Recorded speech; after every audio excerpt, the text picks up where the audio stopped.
बदलने लगी तकदीर। जमीनों के मालिकाना हक देने के लिए शुरू हुई मुहिम। कठुआ और आरएसपुरा में पूरी हुई औपचारिकताएं। 5,764 परिवारों को सरकार दे रही बड़ी सुविधा।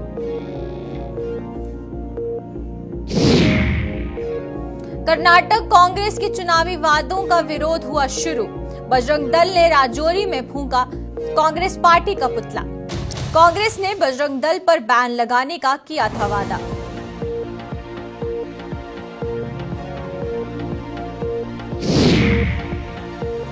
दूर दराज के इलाकों में नहीं थम रहे सड़क हादसे। मंडी सड़क हादसे में एक की मौत, 5 हुए घायल। यात्री वाहन के खाई में गिरने से पेश आया हादसा।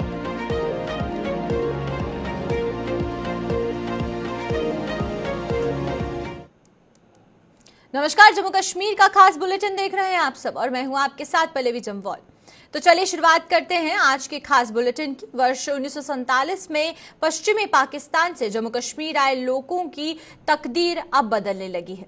पश्चिमी पाकिस्तान से आए उन 5,764 परिवारों को उन जमीनों का मालिकाना अधिकार मिलने लगा है जहां वो वर्षों से रह रहे थे।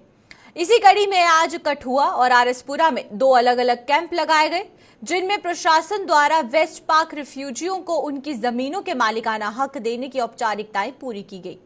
हाल ही में उपराज्यपाल मनोज सिन्हा ने भी इन लोगों को जमीनों के मालिकाना हक जल्द देने की बात कही थी और जिस पर काम शुरू हो गया है।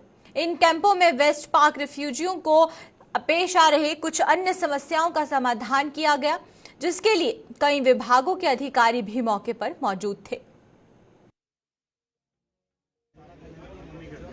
पूरी जो रेवेन्यू की टीम है प्लस जो हमारे बाकी डिपार्टमेंट सारी टीम एक जगह पे आए हैं। सारे हमारे यहाँ पे जो सीनियर ऑफिसर्स हैं पटवारी से लेके ऊपर तक सारे अवेलेबल हैं, ताकि जो भी इनकी कोई प्रॉब्लम हो, जो कागजात पूरे करने हो, जो उनके कोई डाउट्स हो, उनको हम एक ही जगह पे ख़त्म कर सकें। वो सारे अपने डॉक्यूमेंट सबमिट करें और उसके बाद हम उनकी फाइल को पूरा करके आगे भेज सकें। सबसे बड़ी चीज़ ये है कि उनको प्रॉपर गाइडेंस मिलनी जरूरी है। बहुत सारे ऐसे मिसकॉन्सेप्शन होते हैं जो बात आपस में करके कि ये चीज़ नहीं होगी तो काम होगा ही नहीं। ये कैंप इसलिए लगाया गया कि उनको बताया जा सके कि अगर उनके पास कोई लिमिटेड कागज भी हैं तो उनको सबमिट कराएं। हम लोग कोशिश ये करेंगे कि उनका रिकॉर्ड पूरा करके हम उनकी फाइल खत्म करके उनको आगे सबमिट कर सकें। सीनियर सिटीजन की सहूलत के लिए एक बार तो उनको कैंप में आना पड़ता है, पर एक बार कैंप में आके सारे कागज दे देंगे तो उसके बाद में हमारे पास जब सारा डॉक्यूमेंटेशन आ जाएगा तो हम उनको आगे से कॉन्टैक्ट करेंगे। फर्स्ट को यहाँ चिकरोई में एक बहुत मेगा कैंप लगा, जिसमें ऑनरेबल हमारे एलजी साहब भी वहाँ आए थे। तो उनके कहने पे ये सारा सिलसिला जो शुरू हुआ है कि हर तहसील पे, हर डिस्ट्रिक्ट पे, हर जगह जहाँ जहाँ हमारे वेस्ट पाकिस्तानी रिफ्यूजी रहते हैं वहाँ पे कैंपिंग की जाए और जल्द से जल्द इनकी फाइलों का जो है वो निपटारा किया जाए। जो मेन मकसद है एलजी की या डिप्टी कमिश्नर की हदायत के मुताबिक जो असें चुआड़ा के रखे मतलब पंचायत घर ये हिसाब कन्नै जी भी रिफ्यूजियों की फाइल कोई ऑब्जेक्शन लगे दा, कोई किसी किस्म का कोई डॉक्यूमेंट घट है या कुछ उसी क्लीयर करने वास्ते जो कोई 26 फाइल जी साढ़े को आई दी।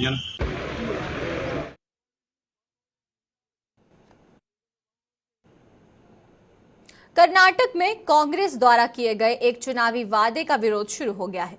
कांग्रेस ने अपने चुनावी घोषणा पत्र में बजरंग दल की तुलना प्रतिबंधित इस्लामिक संगठन पॉपुलर फ्रंट ऑफ इंडिया से करते हुए वादा किया है कि सत्ता में आने पर बजरंग दल पर प्रतिबंध लगाया जाएगा। कांग्रेस के इसी चुनावी वादे के विरोध में बजरंग दल का गुस्सा 7वें आसमान पर जा पहुंचा है, जिसने देश भर में कांग्रेस के खिलाफ प्रदर्शन शुरू कर दिया है। इसी कड़ी में आज बजरंग दल की राजौरी इकाई ने प्रदर्शन करते हुए कांग्रेस को खूब खरी खोटी सुनाई।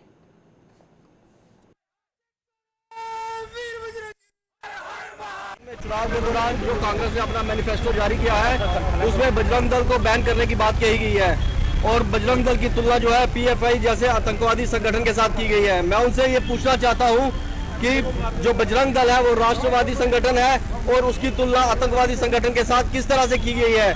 बजरंग दल द्वारा पूरे देश में सेवा के कार्य जितने किए जाते हैं क्या उनको दिखाई नहीं दे रहे हैं? और आने वाले समय में देश की जनता जो है वो जाग चुकी है और उनको मुंह तोड़ जवाब दिया जाएगा। धन्यवाद। कल कर्नाटक के अंदर चुनावी मैनिफेस्टो कांग्रेस द्वारा एक जारी किया गया है, जिसमें बजरंग दल की तुलना पीएफआई जैसे आतंकी संगठन के साथ की गई है और वहां पे उस मैनिफेस्टो में साफ साफ बताया गया है कि अगर यहाँ पे कर्नाटक के अंदर कांग्रेस की सरकार बनेगी तो हम बजरंग दल को बैन करेंगे। हम उन्हें ये चेतावनी देना चाहते हैं कि बजरंग दल कोई एक परिवारवादी संगठन नहीं है। इनके कार्यकर्ताओं के अंदर समर्पण है। आज इतनी बारिश में भी देखिए बजरंग दल के कार्यकर्ता रोड पे आके प्रोटेस्ट कर रहे हैं। और दूसरी तरफ अगर देखा जाए तो मल्लिकार्जुन खड़गे जी वो पहले अपनी बुद्धि ठीक करें, उनकी बुद्धि खराब हो चुकी है। बजरंग दल प्रति वर्ष 1 लाख यूनिट ब्लड डोनेट करता है, कितने लोगों की जान बचती है उससे? क्या पीएफआई ऐसे करता है? क्या आज तक कांग्रेस ने कभी कोई ब्लड डोनेशन कैंप कहीं पे किया है? मैं कांग्रेस के जितने भी लीडर हैं उनसे पूछे, क्या कांग्रेस ने ऐसा कोई ब्लड डोनेशन कैंप किया है क्या कहीं पे? हमें बताएं। जम्मू कश्मीर के दूरदराज के दुर्गम इलाकों में आए पेश आ रहे सड़क हादसों में आज एक कड़ी और जुड़ गई है। पुंछ की मंडी तहसील में आज पेश आए सड़क हादसे में आज एक व्यक्ति की मौत हो गई, जबकि 5 अन्य घायल हो गए हैं। यह हादसा तब पेश आया जब मंडी की बलनाई रोड से गुजर रहा एक टाटा मैजिक टेम्पो चालक द्वारा नियंत्रण खो देने से गहरी खाई में जा गिरा। इस हादसे की सूचना मिलते ही स्थानीय लोगों ने रेस्क्यू अभियान शुरू किया और घायलों को खाई से बाहर निकालकर उन्हें इलाज के लिए उपजिला अस्पताल पहुंचाया। अस्पताल में जख्मों के ताब ना सहते हुए एक व्यक्ति ने दम तोड़ दिया और जिसकी पहचान मोहम्मद रुस्तम के रूप में की गई है और वहीं पर 5 घायलों में से एक की गंभीर हालत के मद्देनजर उसे जिला अस्पताल पुंछ रेफर कर दिया गया है।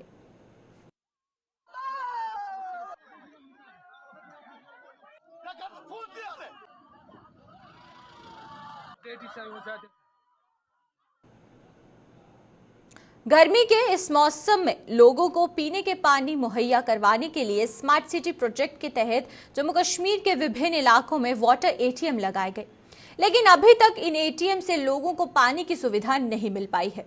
ये एटीएम सफेद हाथी साबित हो रहे हैं और इस अनदेखी से जम्मू के लोगों में भी भारी रोष देखने को मिल रहा है। उनके मुताबिक इन एटीएम को शुरू किया जाता तो इससे राहगीरों को काफी हद तक प्यास बुझाने की सुविधा मिल सकती थी।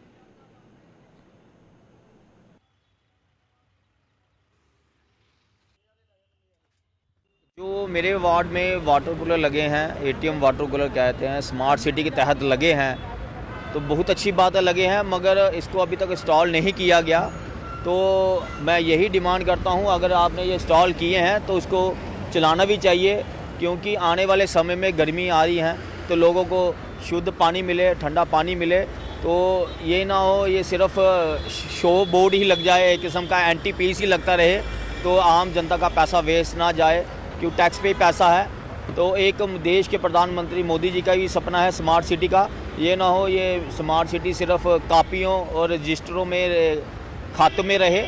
तो हम यही डिमांड करते हैं कि जल्दी से जल्दी इसको इंस्टॉल किया जाए, पानी की सुविधा दी जाए आम जनता को, कि जो फैसिलिटी देनी चाहिए आम जनता को मिलनी चाहिए। ये जो मशीन लगाई हुई है, मतलब जो कहा गवर्नमेंट ने, इसके लिए ये काफ़ी दिनों से बंद पड़ी हुई है और इसको ना चालू किया जाता है, ना पानी की सुविधा है। हम 1 रुपये लीटर भी पानी मिलेगा तो हमारे 20 रुपये में 19 रुपये तो बचते हैं। इसके लिए इसे जल्दी से जल्दी सिगरेट तैयार किया जाए जो कि हम लोग पानी पी सकें। जो बाहर के यात्री आते हैं, यूपी, बिहार, झारखंड, कहीं से भी यात्री आ सकता है, ऐसी कोई बात नहीं है। तो उसे पानी के लिए तरसता है, पूछता भाई अंकल पानी चालू है कि नहीं, तो हम बोलते भाई नहीं है चालू। अब चालू नहीं तो उसे हम कहते हैं, वो बटन भी दबाते तो बोलते भाई इसे मत छेड़ो, मशीन ख़राब हो जाएगी। इसलिए हम उसे परामर्श करते हैं सरकार से कि हमारी ये मशीन जितनी जल्दी चालू हो जाए उतनी जल्दी सिगरेट किया जाए। और हम तो यही कहते हैं, यहाँ देखो ये हर साल की तरह मतलब कि कोई भी अगर देखो विभिन्न राज्यों से इधर पर्यटक आते हैं, बाहर विभिन्न देशों से लोग आते हैं और पानी की किल्लत इतनी ज़्यादा हो गई है। अब देखो अगर नहर से लेके आप केसी तक चले जाएंगे तो आपको कोई पानी की सुविधा नहीं मिलेगी। तो ये एटीएम मशीन वगैरह उन्होंने लगा दी है, मगर अदरवाइज़ इनको अभी शुरू नहीं किया गया। तो हम सरकार से यही गुजारिश कर रहे हैं, इसको जल्द से जल्द इसको जल्दी से जल्दी तेज़ किया जाए और पानी की सुविधा लोगों को प्राप्त किया जाए। सर 1 लीटर तो अभी तो कुछ ऐसा है ही नहीं है, मगर ये तो भी वादे ही कर रहे हैं, ऐसा तो है ही कुछ नहीं अभी तक। तो अभी तो जब ये शुरू होगा तभी पता लगेगा लोगों को कि क्या है कि क्या नहीं है। रामबन जिले के बनिहाल इलाके के दूरदराज इलाके नोकुट ठंडी शाह के लोग प्रशासन की अनदेखी का शिकार हो रहे हैं। इस इलाके में पिछले 10 सालों से सड़क का 2 किलोमीटर हिस्सा बद से बदतर हालत में है, जिसकी मरम्मत न होने पर इन लोगों का गुस्सा 7वें आसमान पर जा पहुंचा है। इन लोगों ने आज प्रदर्शन करते हुए चेतावनी दी है कि यदि प्रशासन ने 10 दिनों के भीतर इस हिस्से की मरम्मत को काम शुरू ना करवाया तो वो अपने परिवारों और माल मवेशी को लेकर जम्मू श्रीनगर नेशनल हाईवे को जाम करने पर मजबूर हो जाएंगे। इन लोगों से बातचीत की बनिहाल से हमारे संवाददाता आरिफ वहीद ने, तो देखते हैं कि उन्होंने क्या कुछ कहा है।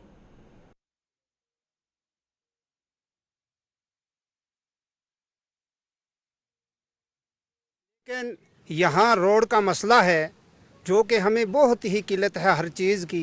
जबकि हम कोई भी चीज़ लेते हैं, रेता लेते हैं या बजरी लेते हैं या ईंटें लेते हैं, उस पर जितनी कीमत लगती है उससे ज़्यादा इसके ढुलान के लिए लग जाता है। और यहाँ रास्ता नहीं है, खच्चरों का रास्ता भी नहीं है। और अगर कोई बीमार हो जाता है तो हमें चारपाई पर उठाकर उसको रोड पर ले जाना पड़ता है और कोई की जाने यहाँ रास्ते में निकल जाती है। इसलिए मेहरबानी करके सरकार से ये दरख्वास्त है मेरी कि अगर 10 दिन के अंदर अंदर इस रोड का मसला हल ना हुआ, हम सब के सब औरतों को लेकर, बच्चों को लेकर और माल को लेकर सड़क पर उतरेंगे बानहाल के अंदर। और उस वक़्त रोकना मुश्किल हो जाएगा, क्योंकि मेहरबानी करके जब वोट का मसला आता है सब के सब आते हैं, ये काम करेंगे, आपको नलका देंगे, आपकी सड़क बनाएंगे, आपको मकान बनाएंगे, आपका सब कुछ करेंगे। लेकिन जब वोट लिया जाता है फिर कहीं नजर नहीं आते। इसलिए मेहरबानी करके जो आज की सरकार है इससे मैं गुजारिश करता हूँ, मेहरबानी करके 8 दिन से अंदर अंदर इस चीज का मसला हल किया जाए ताकि गरीब आवाम को कुछ न कुछ राहत हो जाए। तो चले नाज़रीन, मैं नावकूट और यहाँ पर जो ठंडीशाह का इलाका है यहाँ पर मौजूद है। मुतअद्दिद लोगों से बात की, लेकिन लोगों की यहाँ पर एक ही शिकायत है और एक ही डिमांड भी है कि यहाँ पर जो इनका 2 किलोमीटर का जो सिटज है नावकूट, जबड़ी, फागो, गीला बस्ती, ठंडीशाह के इलाके में जो है हज़ारों की तादाद में लोग यहाँ पे आबाद है। और इनका मानना है और इन्हें जो है जमकर यहाँ पे पॉलिटिकल लीडर्स को भी जो है तनकीद का निशाना बनाया। इनका मानना है कि यहाँ पर वक्त पर आते हैं और लोगों को बहलाने की यहाँ पर बात की जाती है इनके मुताबिक। उसके बाद जो है यहाँ पर बकरा हलाल करने की कोशिश की जाती है, इनाग्रेशन करने की भी बात कही जाती है, लेकिन ना इसकी इनाग्रेशन हो गई और ना ही लोगों को जो है अभी इस सड़क के साथ जो है इस बड़ी बस्तियों को जो है वो जोड़ा गया। और इनका कहीं ना कहीं पे मानना है कि 10 दिन का इन्हें अल्टीमेटम दे दिया कि यहाँ पर अगर इनकी डिमांड को पूरा न किया गया, इस स्ट्रेच को जो है यहाँ पर काम न लगाया गया, तो ये अपने बीवी बच्चों के हमरा जो है और माल मवेशी के हमरा जो है जम्मू श्रीनगर नेशनल हाईवे पे आ जाएंगे। और उसके बाद जो है वो इंतजामिया के ऊपर जिम्मेदारी होगी, जो इनका मानना है। लेकिन कहीं ना कहीं पे मैं आपको बताने की कोशिश करूंगा कि ये इलाका जो है पॉलिटिकली जो है बहुत अवेयर है और यहाँ पर जो है सियासी एक्टिविटीज़ भी बहुत ज़्यादा रहती है, लेकिन कहीं ना कहीं पे लोग यहाँ पे नाराज़ हैं।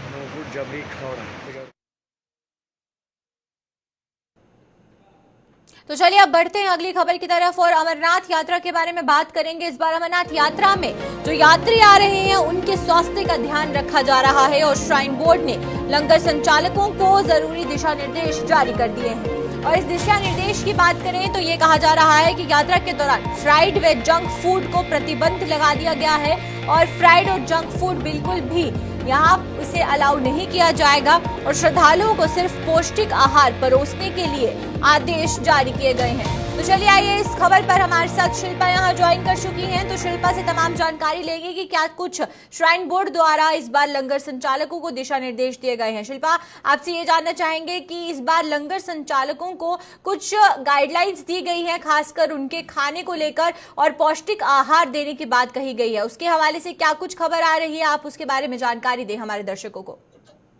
जी, आपको बता दें कि जिस तरीके से 1 जुलाई से अमरनाथ यात्रा शुरू हो जाएगी और ये लगभग 62 डेज तक रहेगी। अगर रजिस्ट्रेशन की बात करें तो प्रोसेस जो है वो शुरू हो चुका है और वहीं पर ये निर्देश जो है वो जारी कर दिए गए हैं कि अब पौष्टिक आहार उन्हें मिलेगा।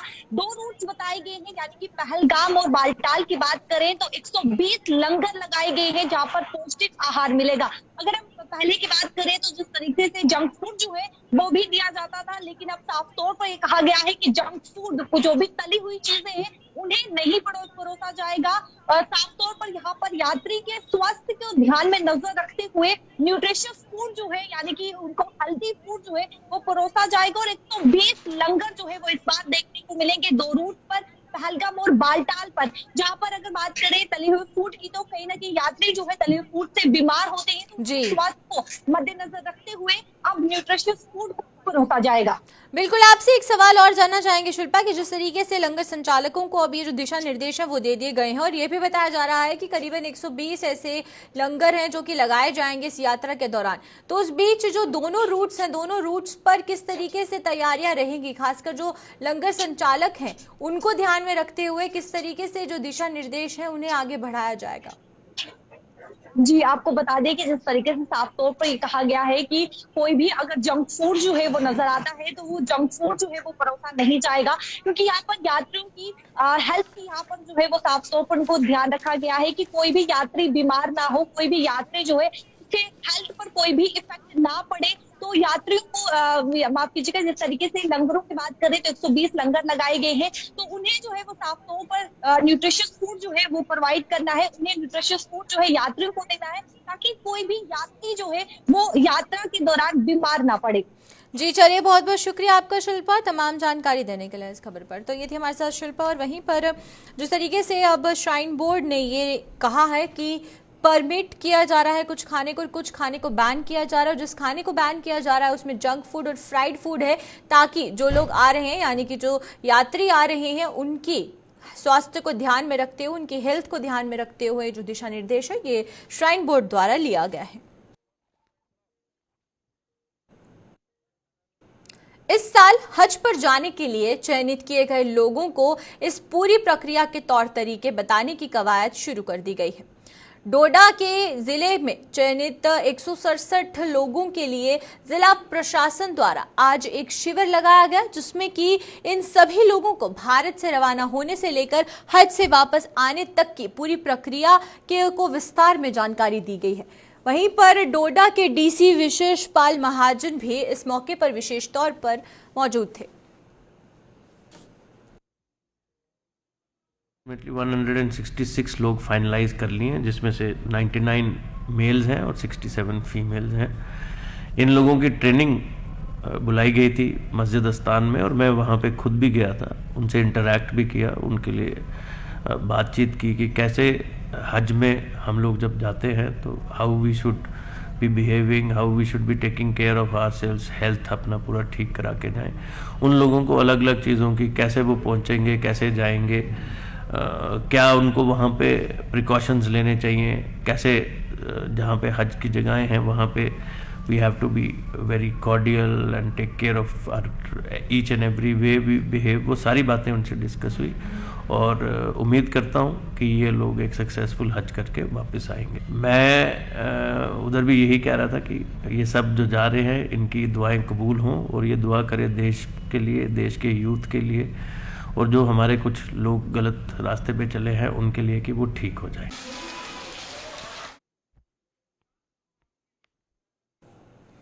कठुआ के वार्ड नंबर 5 में खुलने जा रही शराब की दुकान का विरोध शुरू हो गया है। लोगों ने आज सड़कों पर उतरकर आबकारी विभाग के खिलाफ जोरदार प्रदर्शन करते हुए चेतावनी दी कि वो इस दुकान को यहां किसी भी सूरत में नहीं खुलने देंगे। वहीं पर प्रदर्शन कर रहे लोगों ने आरोप लगाया है कि इस इलाके में शराब की 3 दुकानों को अनुमति दी गई है, और जिससे बाजार में आए, जिससे आम शहरी को कई दिक्कतों का सामना करना पड़ सकता है। भी बाई साहब, यहाँ भी बाई साहब, नीचे भी बाई साहब। इस 20 मीटर, 25 मीटर, 30 मीटर के दायरे में 3 बाई शॉपें खुली हैं। तो यहाँ मेडिकल शॉप जहाँ पे है, सिटी स्कैन जहाँ पे खुला हुआ है, बी मार्ट जहाँ पे है, लोगों के घर हैं, जहाँ पे किराने की दुकानें हैं, जहाँ सामने ब्यूटी पार्लर है। कम से कम हम आपके माध्यम से एडमिनिस्ट्रेशन को ये पूछना चाहते हैं कि सर आप हमें बताइए कि कठुआ मंदिरों का शहर अभी शराबों का अड्डा बन रहा है, ये कितनी बाई शॉपें खुलाएंगे हमारे यहाँ वार्ड नंबर 5 में और 6 में या 7 में या 8 में, पूरे कठुआ में। तो हम यही कहना चाहते हैं कि जितने भी जो लोग हैं, जो शराब माफिया जितने भी हैं, ये हमारे कठुआ के लोग भी हैं, इनको भी शर्म आनी चाहिए कि हमारे लोगों की जिंदगियों के साथ क्यों खिलवाड़ कर रहे हो, क्यों माफियों के साथ आप लोगों ने अपना एक तालमेल बनाया है। हमारे कठुआ के 10 लोग हैं जो इस माफिया के साथ रले हुए हैं, इनका अपना बकरा एक ग्रुप बनाया हुआ है, उस ग्रुप के साथ ये क्या कर रहे हैं, जगह जगह ये जितनी भी जो बाई शॉपें खुल रही है हमारे लोकल कठुआ के लोगों के नाम पे है।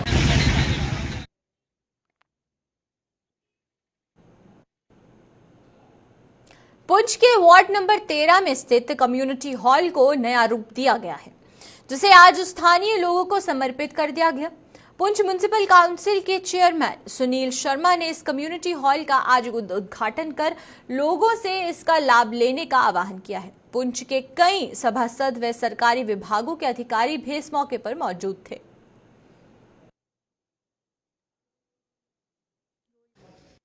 पूरी अच्छे तरीके से ये लोगों के लिए बेहतरीन, कोई फेस्टिवल होता है, कोई मैरिज होता है, उसके लिए लोगों को दिक्कत होती है, उसकी निस्बत ये रेनोवेट करवाया है। और रेनोवेशन के लिए पब्लिक को ज़्यादा बेनिफिट होगा इसको, जो को आम जिनको ज़रूरत होगी, जिनको जगह नहीं मिल सकती है, अवेलेबल नहीं है, बाथरूम से इसके साथ बनाएंगे, किचन बनी हुई है, हर चीज़ की फैसिलिटी है यहाँ पर।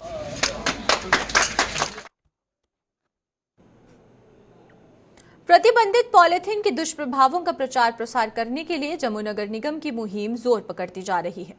इस कड़ी में निगम द्वारा शिक्षण संस्थानों में जागरूकता फैलाई जा रही है, जिसके चलते आज जम्मू के Shri Ranbir higher secondary school में जम्मू के मेयर राजेंद्र शर्मा की अगुवाई में कार्यक्रम का आयोजन किया गया। इसमें मेयर सहित स्कूल के बच्चों ने प्रतिबंधित पॉलिथीन के दुष्प्रभावों पर अपने ज्ञान को उजागर कर समाज के हर वर्ग से इसका उपयोग न करने की अपील की है। आज हमारे स्कूल में डिबेट कंपटीशन हुआ है और ये है पॉलीथीन के लिए। पॉलीथीन के खिलाफ हमने आवाज़ उठाई, हमने डिबेट किया और हमें इसमें बहुत अच्छा लगा, क्योंकि हमारे जो पॉलीथीन है हमारी कंट्री को थ्रेट कर रहे हैं, हमारी कंट्री को ख़त्म कर रहे हैं। इसलिए हमने आज इस पर आवाज़ उठाई, हमें बहुत अच्छा लगा। हमारे मेयर सर, चीफ गेस्ट बहुत सारे स्कूल में आए थे, हमने इन सबको बताया कि कैसे हम पॉलीथीन से बच सकते हैं और हमें बहुत अच्छा लगा आज इसमें पार्टिसिपेट करके। हम लोगों को यही कहना चाहते हैं कि पॉलीथीन का यूज़ बंद करो, अगर यूज़ करना भी है तो पॉलीथीन कॉटन का करो, जूट बैग्स करो या फिर पेपर बैग्स करो, क्योंकि पॉलीथीन जो है हमारी जम्मू कश्मीर एक टूरिस्ट स्टेट है। जो हो रहा है ये हमारे पर्यावरण को मद्देनजर रखते हुए ही किया जा रहा है।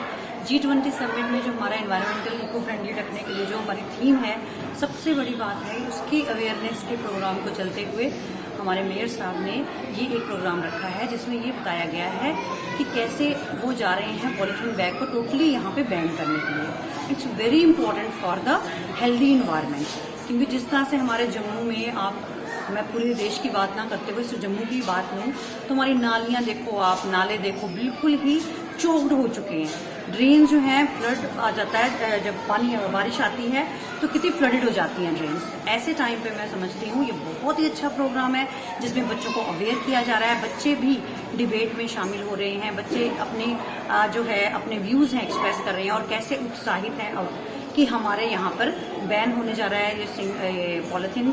तो इसके लिए बच्चे भी बहुत खुश हैं, हम टीचर्स भी चाहेंगे कि टोटली बैन हो जाए और हम अपने स्कूल में भी कोशिश करेंगे कि हमारा एक जो है पॉलीथीन फ्री। चलिए अब तक जम्मू कश्मीर की खास बुलेटिन में फिलहाल इतना ही। मुझे दीजिए इजाजत, नमस्कार।